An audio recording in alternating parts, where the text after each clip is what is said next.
Security printing press खरिदमा भ्रष्टाचार गरेको आरोपमा अख्तियारद्वारा सुरक्षण मुद्रण केन्द्रका कार्यकारी निर्देशक विकल पौडेल सहित 9 जना विरुद्ध मुद्दा दायर। मुलुकभित्रै मल कारखाना स्थापना गर्ने सरकारी प्रतिबद्धता कागजमा सीमित 3.5 दशकको अवधिमा पटक पटक भएका अध्ययनहरू अल्पत्र। नेपाली कांग्रेसका नेता एनपी साउदलाई परराष्ट्र मन्त्री नियुक्त गर्दै प्रधानमन्त्री दाहालद्वारा 8औं पटक मन्त्रीमण्डल विस्तार पूर्णता पाउन भने अझै बाँकी। बेजिङको व्यवहारबाट युरोपेली मुलुकसँग द्विपक्षीय सम्बन्ध निर्धारण हुने युएको भनाई। ताइवान विरुद्धको चिनिया कदममा एकमत हुनुपर्ने धारणा। र 2 दिनपछि काठमाडौँमा सुरु हुने एसीसी प्रिमियर कपका लागि नेपाली टोलीको घोषणा।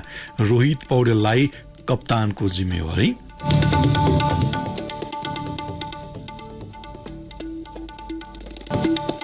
नमस्कार, कान्तिपुर डायरीका साथमा साथी मनिष र म सन्तोष। समाचार अब विस्तारमा।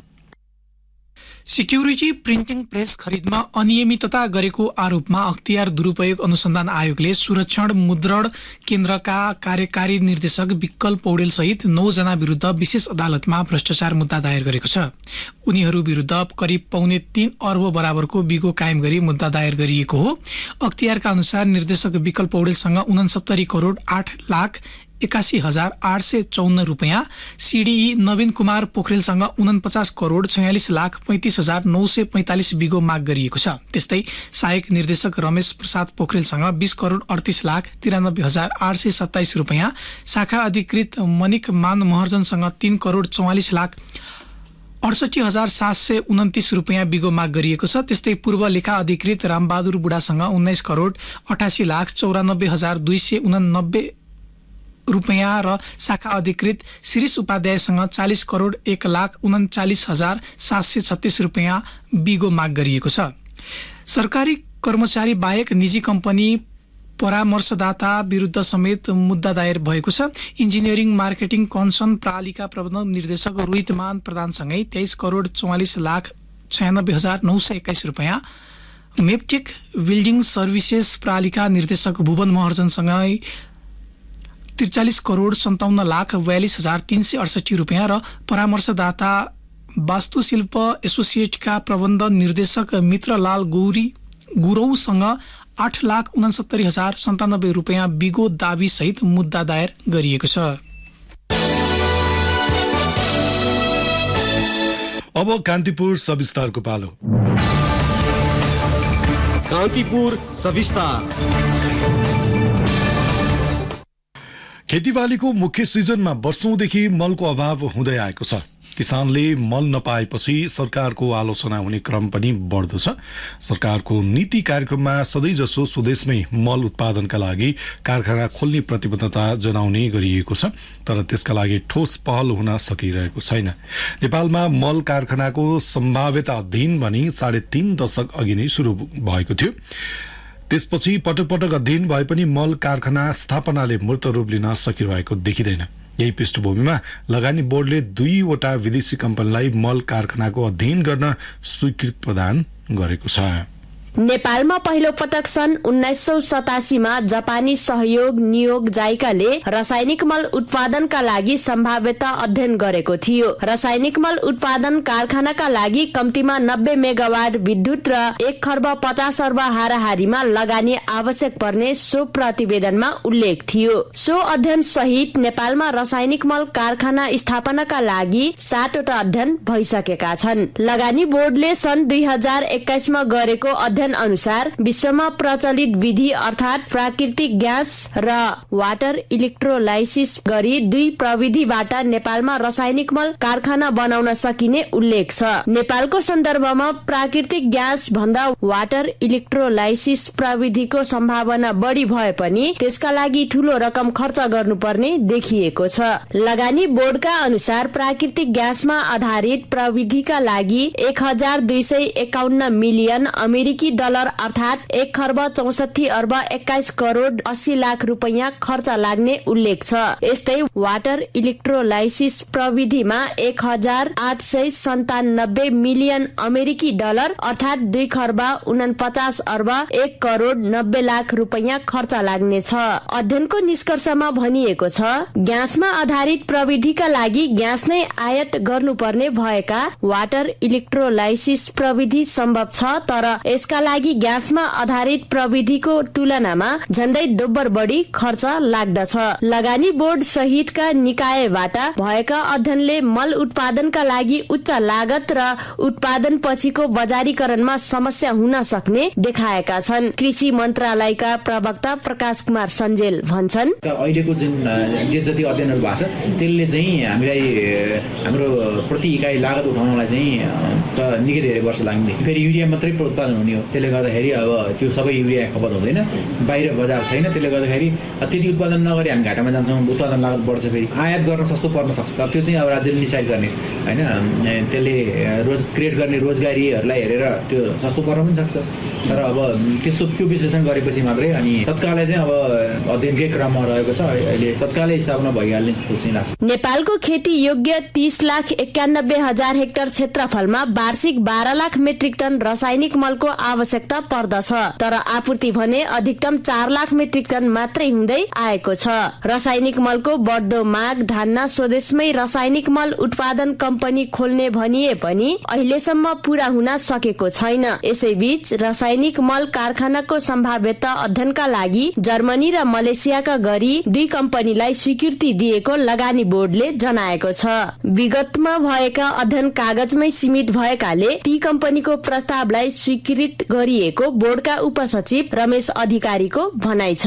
टेक्स्टका आधारमा अरू रिपोर्टका आधारमा हामीले अध्ययन गरेका थियौँ भने यो चाहिँ विकासकर्ता जो प्रपोजल जसले हालेको छ विकासको लागि उसले नै फिल्ड बेस प्रोजेक्ट बेस जस्तै पिआइएडीले नवलपरासीको चाहिँ बर्दघाटमा केन्द्रित भएर अध्ययन गर्छ भने अर्को कम्पनीले तनहुमा केन्द्रित भएर अध्ययन गर्छ। भइसकेपछि उनीहरूले आफ्नो प्रोजेक्टको लागि फिल्डमै गएर डेटा भेरिफिकेसन गरेर होइन त्यो गर्ने भएको हुनाले अब आउने रिपोर्टहरू चाहिँ अलिक क्वालिटेटिभ रिपोर्ट हुन्। अहिलेसम्म गरिएका टेक्स्ट हुन्। मल कारखाना सञ्चालनका लागि 25% बजेट सरकारले आफूले लगानी गर्न सके पनि 75% ऋण लिनुपर्ने बोर्डको अध्ययनमा उल्लेख छ।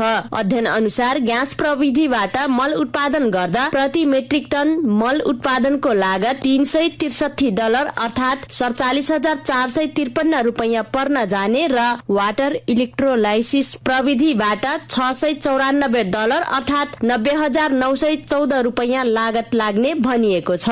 हालसम्म भएका अध्ययनले बढी लागतमा युरिया मल मात्रै उत्पादन गर्न सकिने सम्भावना देखाएका छन्। युरिया मल मात्रै नभई अरू मलमा पनि जोड दिनुपर्ने पूर्व कृषि सचिव राजेन्द्र प्रसाद भारीको सुझाव छ। उनी भन्छन्, कतिमा आउने हो अनि मोडालिटी के होइन सरकारले बनाउने मोडालिटी हो कि प्राइभेट सेक्टरले बनाउने हो कि या सरकार र प्राइभेट सेक्टर चाहिँ मिलेर पार्टनरसिपमा बनाउँदाखेरि चाहिँ अब युरिया मात्रै हुँदैन मलमा चाहिँ अब डिएपी र पोटास पनि सँगसँगै लाग्नुपर्छ। सरकारले रासायनिक मलको अध्ययन गर्ने र अध्ययनले निकालेको निष्कर्षलाई वास्ता नगरी पटक पटक अध्ययन गर्नु फजुल खर्च मात्रै भएको भन्दै टिप्पणी समेत हुँदै आएको छ। त्यसो त विज्ञहरूले आयातित रासायनिक मलमा अर्बौं रुपैयाँ खर्चिनु भन्दा जैविक र प्राङ्गारिक मलमा जोड दिनुपर्ने समेत बताएका छन्। रेडियो कान्तिपुरका लागि सरिता थारू। कान्तिपुर सविस्ता। कान्तिपुर डायरीमा अब ब्रेकको पालो। कान्तिपुर डायरीमा अब बाँकी प्रसङ्ग। राष्ट्रपति रामचन्द्र पौडेल बेलायत भ्रमणमा जाने तयारी। यसलाई पुनः सुन्नुहोला। राष्ट्रपति रामचन्द्र पौडेलको बेलायत भ्रमणमा जाने तयारी भएको छ। राष्ट्रपति पौडेल बेलायती राजा चार्ल्स तृतीयको आगामी मे 6 तारिकमा लन्डन स्थित वेस्टमिनिस्टर गिर्जाघरमा हुने राज्याभिषेक समारोहमा सहभागी हुन राष्ट्रपति पौडेल बेलायत भ्रमणमा जान लाग्नु भएको हो। राष्ट्रपति निर्वाचित भएपछि पौडेलको यो पहिलो विदेश भ्रमणको तयारी हो। नेपालका राष्ट्र प्रमुखको 20 वर्षपछि बेलायत भ्रमण हुन लागेको हो। यसअघि सन् 2003मा तत्कालीन राजा ज्ञानेन्द्रले राष्ट्र प्रमुखको हैसियतमा बेलायत भ्रमण गरेका थिए।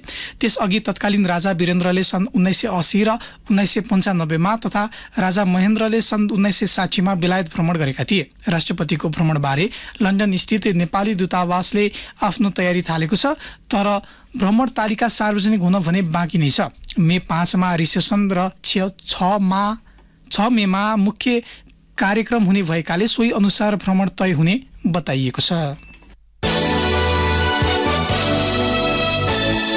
प्रधानमन्त्री पुष्पकमल दाहालले एकजना मन्त्री समावेश गर्दै 8औं पटक मन्त्रीमण्डल विस्तार गर्नुभएको छ।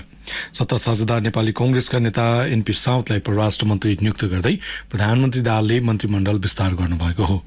नवनियुक्त परराष्ट्र मन्त्री साउदले आजै राष्ट्रपति रामचन्द्र पौडेलबाट पद तथा गोपनीयताको शपथ ग्रहण गर्नुभएको छ।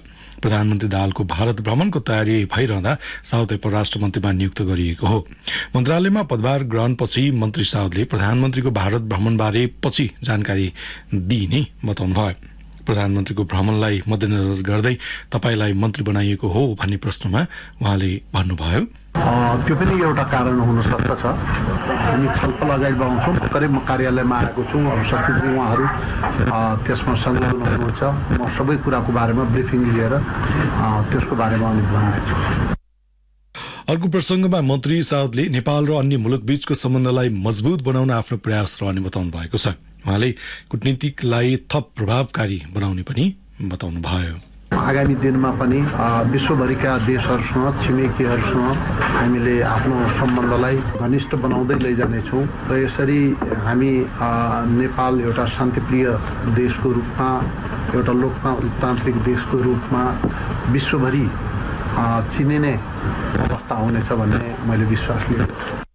सत्ता साझेदार नेपाली कांग्रेसले आफ्नो भागमा परेको अन्य मन्त्रालयका लागि मन्त्रीको नाम नपठाएपछि आज परराष्ट्र मन्त्री मात्रै नियुक्त गरिएको हो। परराष्ट्र मन्त्री नियुक्त भए पनि मन्त्रीमण्डलले अझै पूर्णता पाएको छैन। मन्त्री नियुक्त नहुँदा कानून, न्याय तथा संसदीय मामिला, खानेपानी, वन तथा वातावरण, युवा तथा खेलकुद र स्वास्थ्य तथा जनसङ्ख्या मन्त्रालय प्रधानमन्त्री मातहतमा छन्। यसैबीच एकीकृत समाजवादीकी राष्ट्रिय सभा सांसद नन्दा चपाई भौतिक पूर्वाधार तथा यातायात राज्य मन्त्री बन्नुभएको छ। नवनियुक्त राज्य मन्त्री चपाईलाई प्रधानमन्त्री पुष्पकमल दाहालले शपथ ग्रहण गराउनु भएको हो। नेपालमा पछिल्लो पटक थप 79 जनामा कोरोना भाइरस संक्रमण पुष्टि भएको छ। स्वास्थ्य तथा जनसङ्ख्या मन्त्रालयका अनुसार 1604 नमुना परीक्षणका क्रममा सो संख्यामा संक्रमित थपिएका हुन्। हाल नेपालमा सक्रिय संक्रमितको संख्या 377 पुगेको मन्त्रालयले जनाएको छ।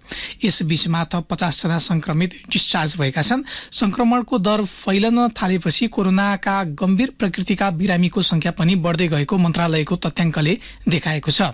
देशभरका विभिन्न अस्पतालमा आइसियूमा 11 जना तथा भेन्टिलेटरमा 4 जनाको उपचार भइरहेको मन्त्रालयले जनाएको छ। संक्रमण न्यूनीकरणका लागि मास्कको प्रयोग अनिवार्य गर्न मन्त्रालयले आग्रह गरेको छ। नेपालमा कोरोना संक्रमण पुष्टि भए यता हालसम्म 12,022 जनाको संक्रमणका कारण मृत्यु भइसकेको छ।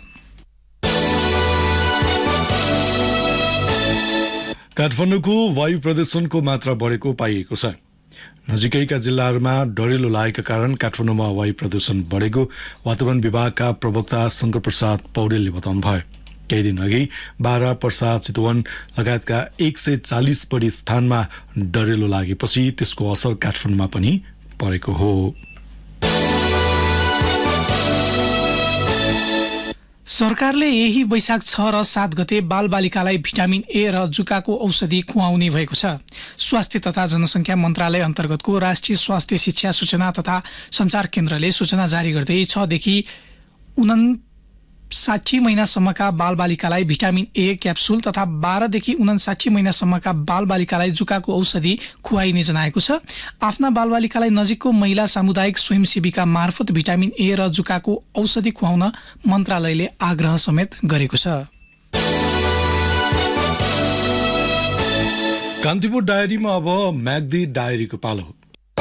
म्याग्दी डायरीबाट घनश्याम खड्काको नमस्कार। म्याग्दीमा बसाइ सहराइज गर्नेको संख्या बढ्न थालेको छ। बेन नगरपालिका सहित 6वटै स्थानीय तहबाट पोखरा, तनहुँ, चितवन, बुटवल र काठमाडौँमा बसाइ सर्नेको संख्या अत्याधिक बढेको छ। सदरमुकाम रहेको बेन नगरपालिकाबाट चालु आर्थिक वर्षको 9 महिनामा 243 जनाले बसाइ सरेका छन्। त्यस्तै मङ्गला गाउँपालिकाको पञ्जीकरण शाखाका अनुसार चालु आर्थिक वर्षको 9 महिनामा 45 परिवारका 160 जनाले बसाइ सरी अन्यत्र गएका छन्। त्यसै गरी रगुङ्गा गाउँपालिकाबाट चैत 15 गतेसम्म 35 परिवारका 114 जनाले पुर्खौली थातथलो छोडेका छन्। अन्नपूर्ण गाउँपालिकाबाट 24 जनाले आन्तरिक गाउँबाट पालिका केन्द्रमा बसाइ सरेका छन्। 35 परिवार 147 जनाले भने जिल्ला बाहिर आप्रवासन रोजेका छन्। धगारी गाउँपालिकाबाट 67 परिवारले जिल्ला बाहिर बसाइ सरेका छन्। म्याग्दीको जनसङ्ख्या निरन्तर घट्दो छ। 2078 को जनगणनामा 1,07,372 मा ओर्लेको छ। जनगणना 68 देखि 78 सम्म जनसङ्ख्या 0.54% घटेको हो। म्याग्दीको मङ्गला गाउँपालिकाले सुत्केरीलाई पोसिलो खानेको रूपमा कुखुराको भाले उपहार दिन थालेको छ। बच्चा र आमाको पोषण तथा स्वास्थ्यमा सुधार ल्याउन पालिकाले संस्थागत सुत्केरीसँग उपाध्यक्ष कार्यक्रम मार्फत स्वास्थ्य संस्थामा सुरक्षित परिस्थिति हुनेलाई कुखुराको भाले दिने गरिएको हो। तोकिएको मितिमा 8 पटक गर्भ र सुत्केरी परीक्षण गर्दा हरेक पटक 1 क्रेट अन्डा र संस्थागत परिस्थिति हुनेलाई 1वटा कुखुराको भाले दिने गरिएको हो। अन्डा र भाले गाउँपालिकाको बजेटबाट उपलब्ध गराइएको हो। म्याग्दीको अन्नपूर्ण गाउँपालिका 6 मा पर्ने घरेपानी पुनिलमा गुराँस पार्क निर्माण गरिने भएको छ। डिभिजन वन कार्यालय म्याग्दीले चरा अवलोकन केन्द्र 20 लाख लागतमा वन्यजन्तु लगायतको सानो प्राकृतिक स्वरूपको पोखरी गुराँस पार्क बनाउन लागेको हो। घना गुराँसे जंगल बीचको चौरमा वरपर थप गुराँसका ब्यानर रोप्ने तथा गुराँसको नयाँ जाति र अनुकूल हावापानीमा हुर्कने फुलहरू रोप्ने योजना छ। पार्कमा गुराँस र हिमालहरूको दृश्यावलोकन गर्न डेस्क राख्ने, सूचना केन्द्र सहितको गोलघर निर्माण गर्ने, शौचालय र पार्कको छेउमा वन्यजन्तुको लागि पानी पोखरी बनाउने काम भइरहेको छ। अघिल्लो वर्ष यही क्षेत्रमा horse riding trail, cycle trail र ओल्ड वाचिङ सेन्टर पोइन्ट बनाइएको थियो। म्याग्दी डायरी आजलाई यति नै। घनश्याम खड्कालाई बिदा दिनुहोस्। नमस्कार। कान्तिपुर डायरीमा पुनः ब्रेकको पालो। ब्रेकपछि कान्तिपुर डायरीमा अब आर्थिक प्रसङ्ग। नेपाल वायु सेवा निगमले आगामी जेठ दोस्रो सातादेखि भैरवा स्थित गौतम बुद्ध अन्तर्राष्ट्रिय विमानस्थलबाट भारतको नयाँ दिल्ली र मलेसियाको क्वालालम्पुर उडान गर्ने भएको छ।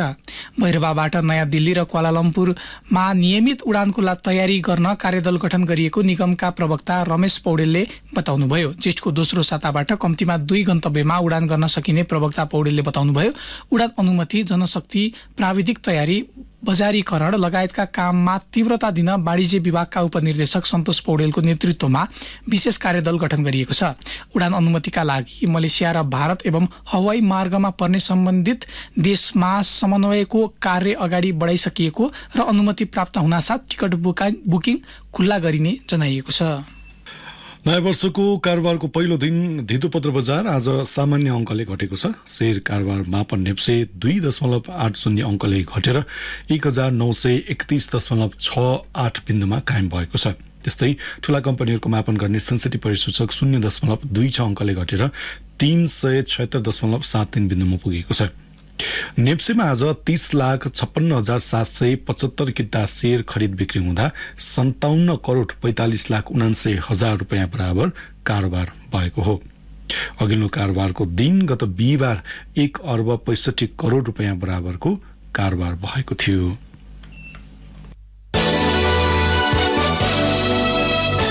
अब अन्तर्राष्ट्रिय प्रसङ्ग। युरोपेली आयोगले पोल्यान्ड र हङ्गेरीले गुणस्तरीय नभएको भन्दै युक्रेनी खाद्यान्न आयातमा लगाएको प्रतिबन्धलाई अस्वीकार गरेको छ। अनाज, दुधजन्य पदार्थ, चिनी, फलफुल, तरकारी र मासुमा जुन महिनाको अन्तिमसम्म लागू हुने गरी प्रतिबन्ध लगाइएको बीबीसीले जनाएको छ।